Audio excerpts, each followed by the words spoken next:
The cardboard box in Logan Carter's arms held almost nothing. A coffee mug, a phone charger, a single folder. He walked out through the front entrance of Harrison Global's headquarters, while laughter trailed behind him from the open office floor, sharp and unhurried, the kind people allow themselves when they are certain they have already won. Vanessa Brooks stood near the glass doors, arms crossed, wearing the quiet smile of someone who had just solved a problem. Logan stepped onto the front stairs, reached into his pocket, and pulled out his phone. He made one call. His voice was level, almost casual. "Fire every one of them." Within minutes, the building behind him began to collapse from the inside. Logan Carter had been back in the United States for less than 3 weeks when he walked into Harrison Global's downtown headquarters, carrying nothing but a leather messenger bag and a name that meant nothing to anyone in that building. That was exactly how he wanted it. He had spent the last several years working overseas, supply chain consulting, operational restructuring, the kind of unglamorous work that required long hours and short expectations. He had learned more from that experience than from any boardroom meeting he had ever sat in. And when his father called to say the time had come, Logan did not ask for the chairman's office. He asked for a desk on the 14th floor and a standard employee badge with no special access. His father, Harrison Carter, had built the company from a regional logistics firm into one of the largest privately held conglomerates in the country over the course of 4 decades. The man was 71 years old, deliberate in everything he did, and had spent the last 2 years preparing for a transition that most people inside the company did not know was already in motion. Harrison had one condition: whoever took the seat after him had to understand the company from the ground up, not from above. Logan agreed without argument. It was the same philosophy that had guided his entire working life. So Logan showed up on a Monday morning in plain dark trousers, a simple button-down shirt and shoes that were clean but not expensive. He introduced himself to the HR coordinator as a new operations associate on temporary assignment. The coordinator, a quiet man named Greg, handed him a badge, pointed him toward the 14th floor, and went back to his paperwork. Nobody looked twice. That was the point. The 14th floor housed the mid-level operations team project, coordinators, data analysts, compliance officers, and a small cluster of administrative staff who handled internal reporting and vendor communications.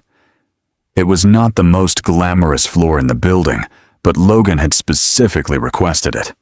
The work done there was the connective tissue of the company. If something was wrong with the culture of Harrison Global, it would show up on the 14th floor before it showed up anywhere else. His direct supervisor was Vanessa Brooks. She was somewhere in her mid-40s, efficient in the way people become when they have held a position long enough to know exactly how little effort is required to maintain it. She wore authority like a tailored jacket, fitted deliberate and slightly too tight for anyone else to borrow. On Logan's first day, she looked him over once and said without particular interest that he would be handling data consolidation for the quarterly compliance report. She handed him a stack of documents that were already 3 days overdue and walked away before he could respond. Logan sat down, opened the stack, and got to work. The data was a mess, inconsistent formatting, missing source tags, duplicated entries across departments. It was not difficult to fix, just tedious and time-consuming. He spent most of that first day in silence working through the documents, while the rest of the floor moved around him. He noticed early on that the team functioned in a particular social geography.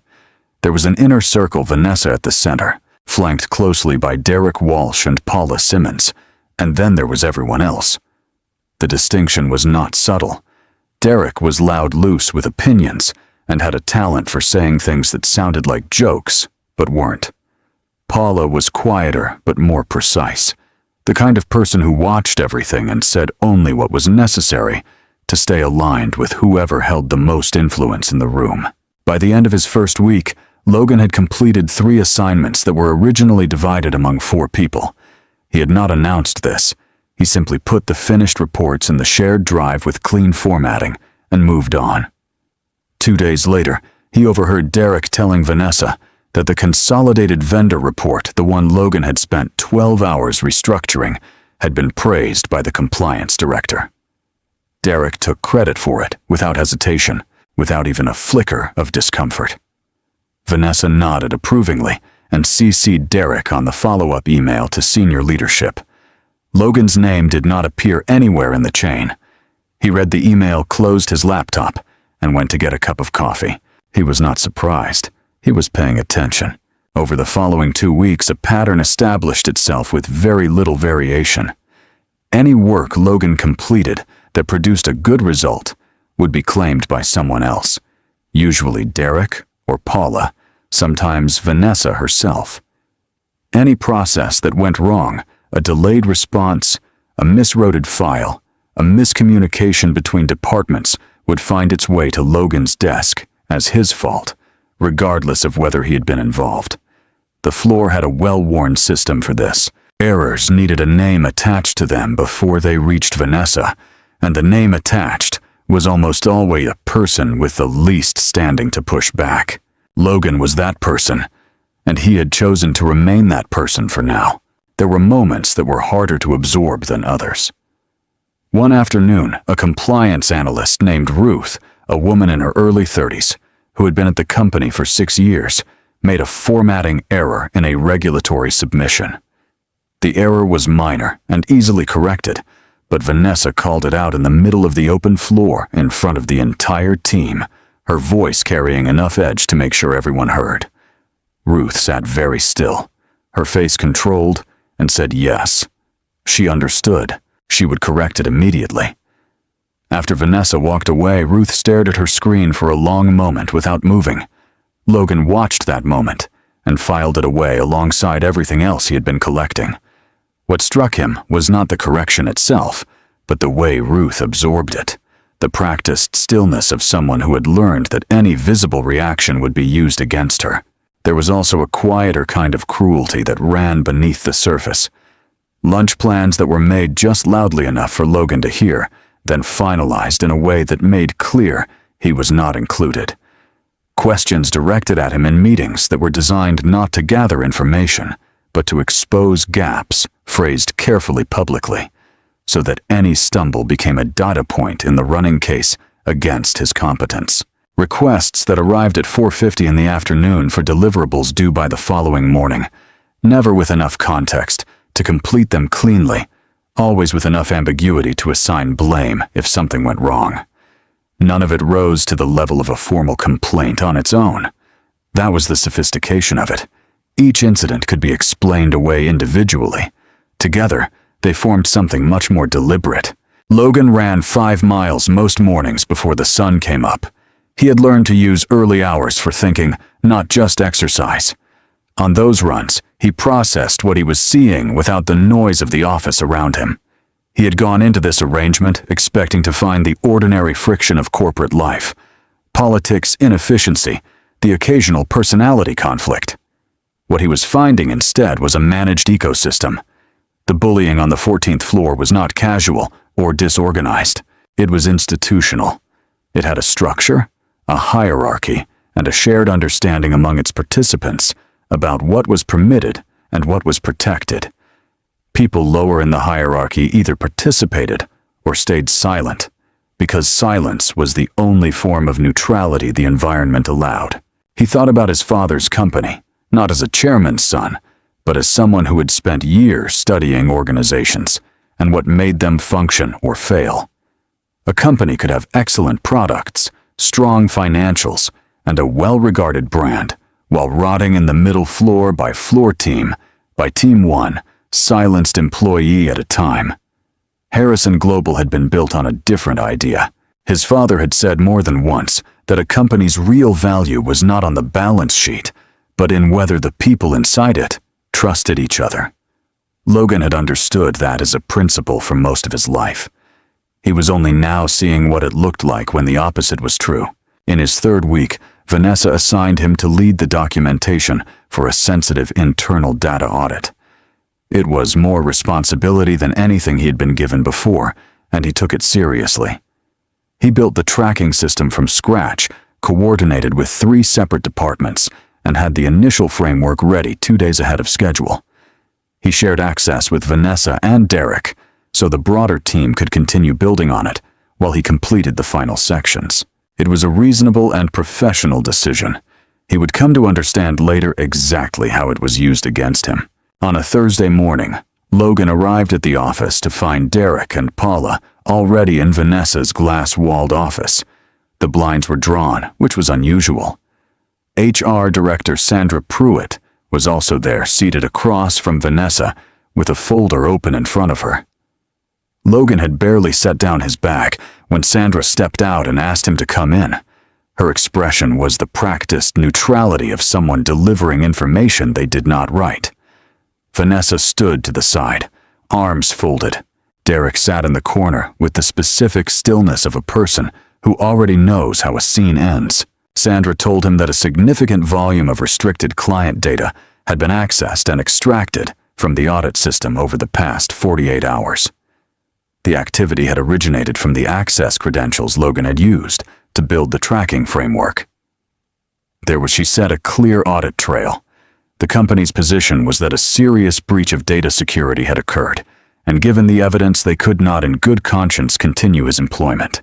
Logan asked if he could see the audit trail. Sandra looked at Vanessa.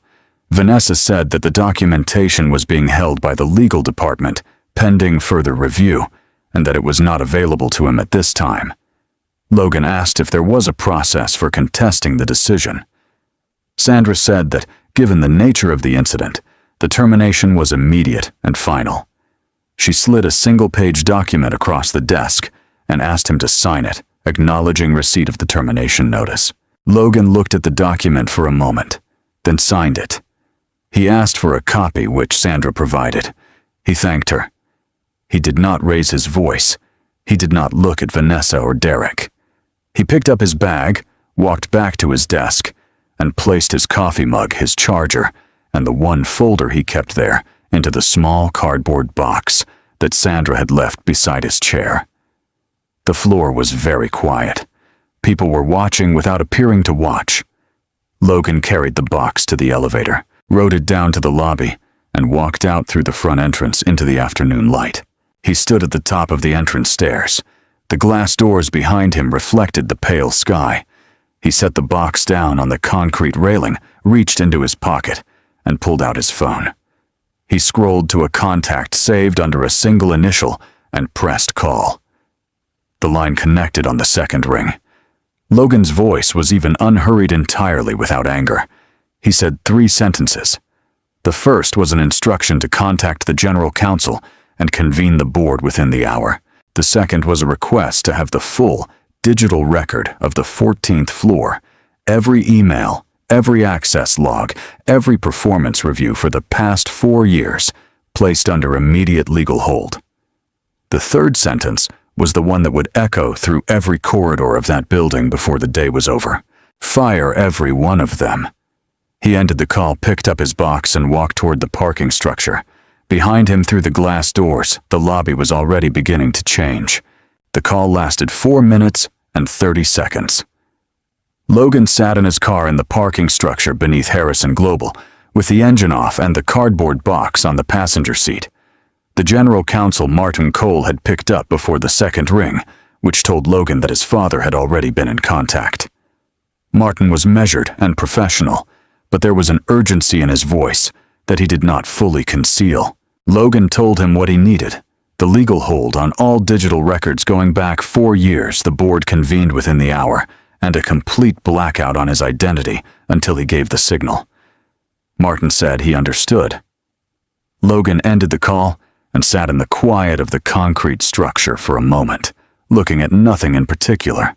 He was not angry. That surprised some people when they heard the story later, but it would not have surprised anyone who knew him well. Anger required surprise, and Logan had not been surprised by anything that happened on the 14th floor. He had been watching it build for 3 weeks. What he felt sitting in that car was something closer to clarity, the kind that arrives when a problem you have been studying finally reveals its full shape, and you understand exactly what it requires. He drove home, changed his shirt, and was back in the building 40 minutes later. This time he did not enter through the front lobby. He took the executive elevator from the private parking level, used the access code his father had given him on his first day back in the country, and rode it directly to the 32nd floor, where the boardroom and the executive offices occupied the entire western face of the building. The view from up there looked out over the city in a way that the 14th floor never did. Logan had always thought that was part of the problem with how most companies were structured. The people at the top spent too much time looking outward and not enough time looking down at what was happening inside. Harrison Carter was already in the boardroom when Logan arrived.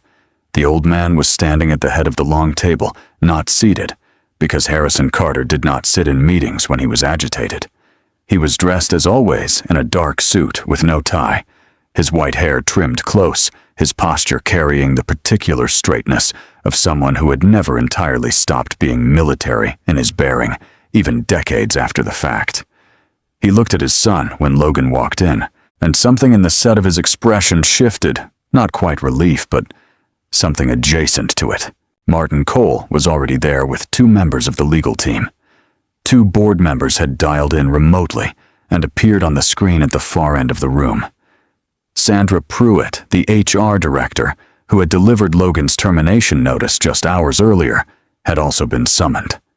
She sat at the far end of the table with the careful composure of someone who understood that her position in this room had changed significantly since that morning.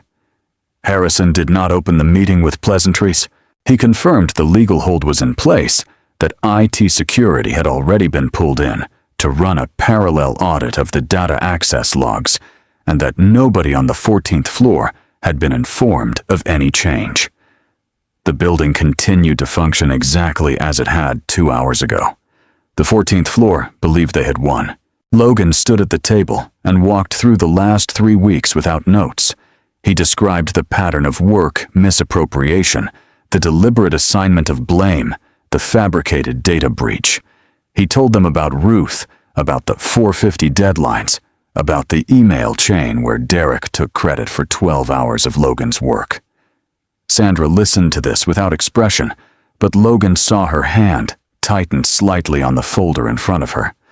She had been given a document that morning and asked to deliver it without being allowed to examine the underlying evidence. That much was apparent. Martin's team had already begun pulling the access logs. Within the first 30 minutes of examination, the trail was clear. The data extraction flagged as Logan's had been initiated through his credentials, but the originating device did not match any machine he had ever logged in from. The IP address resolved to a workstation registered to Derek Walsh. Someone had obtained Logan's credentials and used them from Derek's terminal. It was not a sophisticated operation.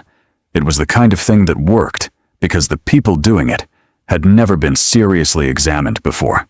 Martin set the preliminary findings on the table and said simply that the framing was unambiguous. The legal team would need another few hours to compile the complete picture, but what they already had was sufficient to act. Harrison looked at Logan and asked him how he wanted to proceed. Logan said he wanted to proceed with the all-hands meeting as planned, and he wanted the evidence presented without any announcement of his identity beforehand. His father nodded once. Sandra was instructed to prepare the company-wide meeting notice and to say nothing beyond what the notice contained. The all-hands meeting was called for 4 o'clock. The notice went out company-wide through the internal communication system, all staff, all floors, mandatory attendance in the main atrium. The message was brief. The founding chairman had an announcement regarding the company's future leadership. Nothing more. In the 2 hours between the notice and the meeting, the building hummed with speculation. On the 14th floor, Vanessa held court near the window bank, speaking in the low, confident register of someone who considered themselves adjacent to important information. She mentioned twice that transitions like this were usually opportunities for people who had demonstrated real value to the organization. Derek laughed at something she said. Paula refreshed her email. None of them connected the meeting to the termination they had executed that morning, and none of them noticed that Sandra Pruitt had not returned to the floor after her morning meeting. The atrium on the ground floor of Harrison Global was designed for exactly this kind of gathering high ceilings, a raised platform at the north end, enough floor space to hold the entire company standing. By 3:50, the room was full. Logan stood in a side corridor off the platform, with Martin Cole watching the crowd through a narrow gap in the partition. He could see Vanessa near the center of the room, positioned with the easy confidence of someone who expected to hear good news. Derek stood beside her. Paula was a few feet back, arms crossed, watching the stage. Harrison Carter walked onto the platform at 4 o'clock with the unhurried authority of a man who had been doing this for 40 years. The room settled immediately. He spoke without a microphone for the first sentence, and then someone adjusted the sound system, and his voice filled the space. He thanked the company for its work over the decades. He said that building Harrison Global had been the defining project of his life, and that handing it to the right person was the most important decision he had left to make. He said he had spent a long time thinking about what kind of leader this company needed, not just someone who understood the financials or the strategy, but someone who understood what it actually meant to work here at every level, in every condition. He said the next chairman of Harrison Global had been inside this building for the past 3 weeks. He asked his son to come forward. Logan walked onto the platform. He wore the same clothes he had been fired in that morning, the plain dark trousers, the simple button-down, the clean but unremarkable shoes. He carried nothing. He stood beside his father and looked out at the atrium, and the silence that came over the room was total. It was the specific silence of several hundred people processing something that did not fit any category they had prepared for. Vanessa's face from the distance of the platform went through several changes in rapid succession: recognition first, then calculation, then something that had no clean name. Logan watched it happen and felt nothing reactive. He had not come up here to enjoy this moment. He had come up here to begin the work. He did not deliver a speech. He introduced himself, his name, his background. In brief, his father's intention and the fact that he had requested to begin his time at Harrison Global as an ordinary employee. He said that decision had been the most instructive 3 weeks of his professional life. He said he had learned a great deal about the company, and that some of what he had learned required immediate attention. He thanked his father, stepped to the side, and asked Martin Cole to take the floor. Martin was precise and unhurried in the way that lawyers become when they are presenting findings they are fully confident in. He explained that in connection with a personnel matter that had occurred earlier in the day, the legal department had initiated a review of records from the 14th floor operations team. He said the review had uncovered evidence of a fabricated data breach used to terminate an employee without cause, and that further examination of the records was already revealing a broader pattern of conduct that the company took very seriously. He said the review would be completed within 24 hours, and that all relevant personnel had been placed on administrative suspension, effective immediately pending outcome. He named no one from the platform. The notification to those individuals would be delivered directly. The atrium did not erupt. It went very still in the way that spaces do when the thing being said is significant enough that people stop performing their reactions and simply absorb it. Logan stood on the platform and looked out at the room and thought about Ruth sitting at her desk with a controlled face absorbing a public humiliation that had nothing to do with her competence. He thought about the other people on that floor who had been enduring this for years, watching staying quiet, calculating what it would cost them to speak. He thought about what it meant that not one of them had felt safe enough to file a complaint that went anywhere. That was not a coincidence. That was by design. After the meeting ended and the atrium began to empty, Logan remained on the platform for a moment while the room cleared. One of the legal team members handed him a preliminary summary of the records already reviewed.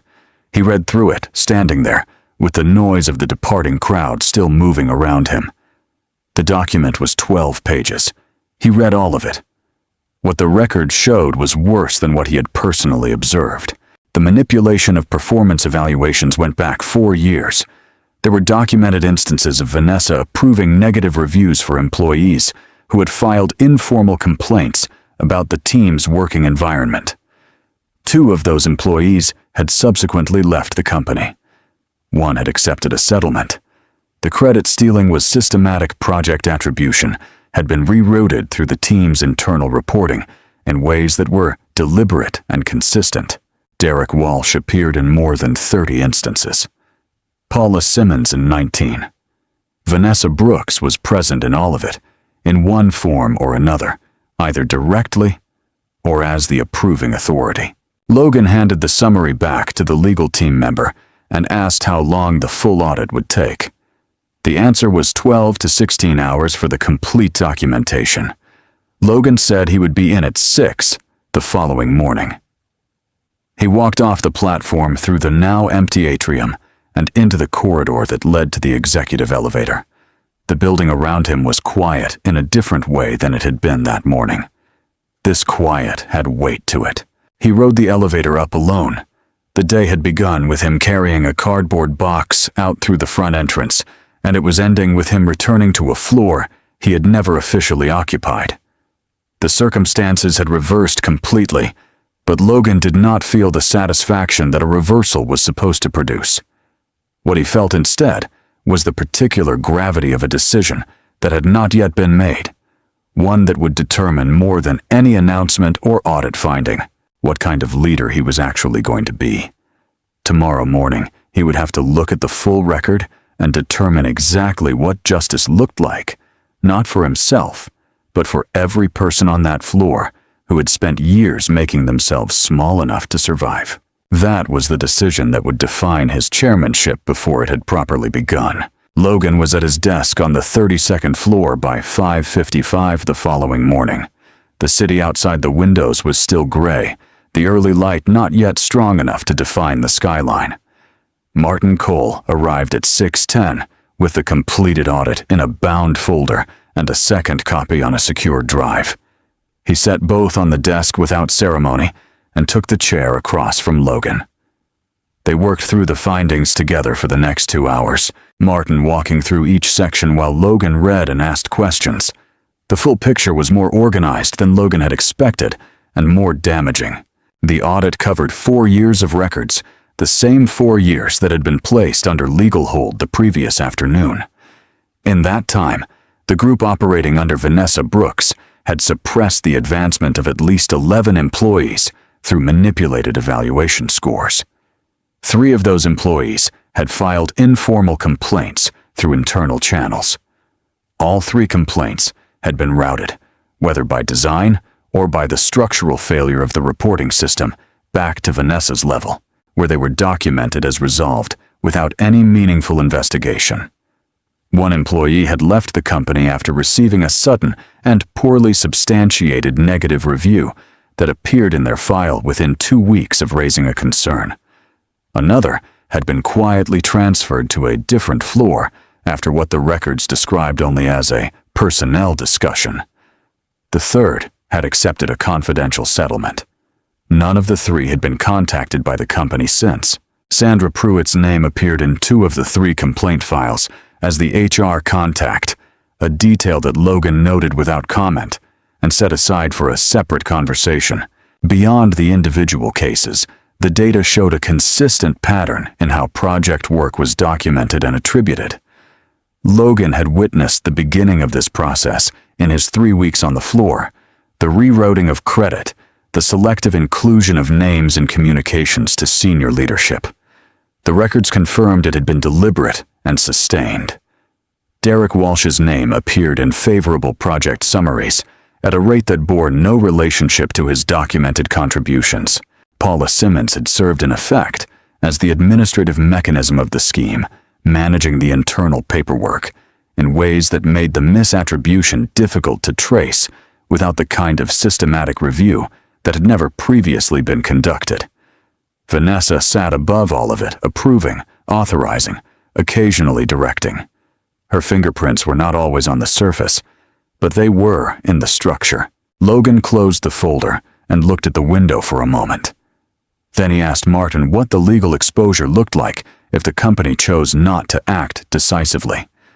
Martin said it was significant, and growing the settled employee alone represented a liability that could be reopened if it became known that the company had evidence of systemic misconduct and elected to manage it quietly. The two employees who had left after filing complaints were potentially in the same category. Logan said that was not the direction he was considering. Martin said he understood. The decision Logan had been turning over since the previous evening was not whether to act. That was already settled. The question was scope. Firing Vanessa, Derek, and Paula was straightforward. The evidence against them was specific and documented. But the audit had also identified 4 other members of the team who had participated in the pattern at varying levels of involvement. Some actively, some through deliberate silence that had protected the scheme rather than disrupted it. Logan had read each of their files individually the night before, sitting at his desk well past midnight, with the preliminary summary spread across the table. 2 of those 4 had themselves been targets of Vanessa's team in earlier years, before apparently finding it easier to align with the structure than to resist it. That history did not absolve them, but it complicated the question of what accountability looked like when the environment itself had been designed to make integrity costly. He also considered Sandra Pruitt carefully. Her role in the complaint filings was a matter of record. Whether she had actively suppressed those complaints or had simply failed to escalate them was a distinction the audit could document, but not fully resolve. Logan decided that Sandra would remain in her position under a formal review process, with the understanding that the outcome of that review would determine her future at the company. It was a harder line to draw than the others, but it was the right one. Acting on incomplete evidence in either direction would set the wrong precedent for how decisions were made under his leadership. He spent another hour with the files before calling Martin back in. He told Martin that the terminations would cover Vanessa Brooks, Derek Walsh, Paula Simmons, and the 4 additional team members whose participation was documented in the audit. He said the language of the termination notices would be specific. Each person would receive documentation identifying the precise conduct that led to the decision, not a generic separation notice. He said the 2 former employees who had filed complaints and left the company would be contacted directly by the legal team within the week, and that the company would make them whole. The employee who had accepted a settlement would be contacted as well. Logan said he wanted that process handled with care, not speed. The goal was to make it right, not to close it quickly. Martin made notes and did not ask unnecessary questions. Before he left, he confirmed that the administrative suspension notices had been delivered to all 7 individuals the previous evening. Logan nodded and said he wanted the formal terminations processed by end of business that day. By 9 o'clock, the building had begun to fill. Logan rode the elevator down to the 14th floor for the first time since his termination the morning before. He had not announced the visit. He walked off the elevator and stood for a moment in the open area near the entrance to the floor, looking at the space, the rows of desks, the glass-walled offices along the far wall, the window bank, where Vanessa had stood the day before, speaking in the low, confident register of someone who believed the future was organized in her favor. The desks belonging to Vanessa, Derek, and Paula were empty and would remain so. The rest of the floor was at half capacity. People had arrived, but were not working, not really. They were waiting. Logan walked to the center of the floor and asked if everyone could gather. It took less than a minute. The remaining members of the team arranged themselves in a loose semicircle, some standing, some pulling chairs, all of them watching him with the careful attention of people who had learned that expressions were not free. Logan did not stand behind anything, no podium, no desk. He stood in the open space of the floor and spoke at a normal volume, which was enough for everyone to hear. He said he wanted to be direct about what had happened and what was going to happen. He told them that the audit was complete, that the termination decisions had been made, and that those decisions were final. He said he was not there to explain himself or to seek their approval. He was there because the people in this room had worked in a particular environment for years, and some of them had been harmed by it, and he thought they deserved to hear from him directly rather than through a company memo.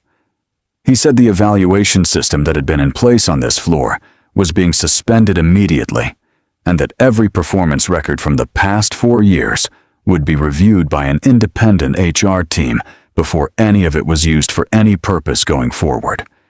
He said that if anyone in the room had concerns, documented experiences, or information they had been holding on to, there would be a formal reporting channel open within the week 1 that would not route back through any manager.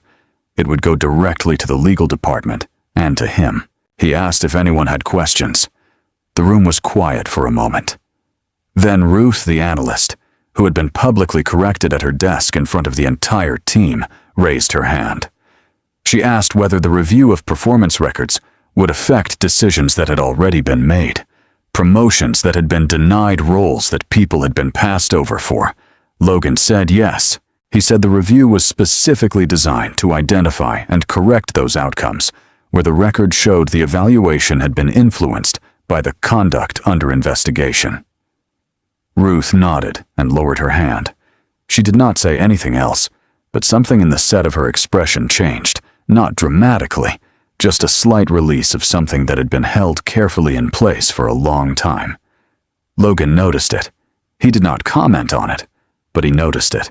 A man near the back of the group, one of the project coordinators, who had been on the floor for nearly 3 years, raised his hand next and asked whether people who had stayed silent would be penalized. It was a fair question, and Logan answered it directly. He said the review was focused on documented participation in the misconduct, not on silence. He said he understood that staying silent in that environment had not been a neutral choice. It had been a survival choice, and that he was not interested in punishing people for calculating what it would cost them to speak when the system gave them no safe way to do so. What he was interested in was making sure that calculation never had to happen again. The coordinator nodded and lowered his hand. A few people around him visibly exhaled. Logan spent the rest of that morning moving through the building, floor by floor. He had not scheduled the visits in advance. He showed up, asked people to gather, and had the same conversation he had on the 14th floor. What had happened, what was being done, what would be different, and what they could expect from him. Some floors were more guarded than others. Some people asked questions. Most listened. A few looked at him with the specific skepticism of people who had heard promises from leadership before and were not yet prepared to adjust their expectations. Logan did not ask them to trust him. He told them what he was doing, and he left it at that. In the afternoon, Vanessa called the main legal line and asked to speak with Logan directly. Martin relayed the message and asked Logan how he wanted to handle it. Logan said to put her through. The call lasted 11 minutes. Vanessa did not begin with an apology. She began with context, the pressure she had been under, the expectations. From above, the competitive nature of the environment she had inherited when she took the management role. Logan listened to all of it without interrupting. When she finished, he said that he had read the full audit, including the records that predated the most recent incidents, and that the pattern it documented was not a product of external pressure. It was a choice sustained over 4 years that had damaged real people's careers, and in some cases, their livelihoods. He said the decision would not change. Vanessa said that she had given the company 8 years. Logan said he understood, and that the severance terms the legal team had provided were consistent with her contract and with the company's obligations. He thanked her for the call and ended it. Derek did not call. Paula sent a written message through her personal attorney requesting reconsideration on the basis that her role had been administrative rather than directive. Martin's team responded in writing with the relevant sections of the audit attached. By the end of the first week, the independent HR review had begun. Logan had established a direct reporting line that bypassed the existing middle management structure, while new team leads were identified and vetted. He had also quietly restored 2 employees to roles they had been passed over for pending the full review. Neither of them had been told the complete reason, only that the company had re-evaluated the decision and wanted to discuss a different path forward. Both agreed to meet. Both accepted. Harrison Carter came to the office on Friday afternoon. He did not come for any scheduled purpose. He came. Logan understood simply to be present. The old man walked the building with his son for about an hour, moving floor by floor, asking questions, and listening to the answers, not offering guidance unless it was requested. At the end of the walk, they stood together near the window on the 32nd floor, looking out at the city in the late afternoon light. Harrison said that he had spent 4 decades building something and had been afraid, in the last few years, that it had begun to come apart in ways he could not fully see from where he sat. Logan said he understood that now. Harrison said he did not doubt that Logan would handle it correctly. Logan said he wasn't certain of that, but he intended to stay close to the floor, to keep looking at what was actually happening, not just at what the report said was happening. Harrison nodded slowly. That was, he said, exactly the right instinct. It had always been the right instinct. He had simply stopped trusting it in himself when the company grew large enough that looking down became uncomfortable. The cardboard box that Logan had carried out through the front entrance 2 weeks earlier was still in the back seat of his car. He had not thought to bring it upstairs in the days since. One evening after the building had emptied, and the only light left on the 32nd floor was the one above his desk, he went down to the parking level and brought it up. He set it on the corner of his desk and opened it. The coffee mug he put on the windowsill, the phone charger he plugged in, the folder he filed in the cabinet beside the desk. They were not significant objects, but they were the things he had carried out of a situation designed to make him feel like he did not belong there, and there was something worth keeping in having them visible. A leader was not remembered for the moment they revealed their power. They were remembered for what they chose to do with it, who they protected, who they made whole, and what kind of place they left behind for the people who would still be there long after the names on the termination notices had faded from memory. Logan understood that now, in a way he had not fully understood, before he walked through that front entrance in plain clothes and asked for a desk on the 14th floor. The work had just begun. But it had begun honestly, and that was the only foundation that had ever held anything of real value together.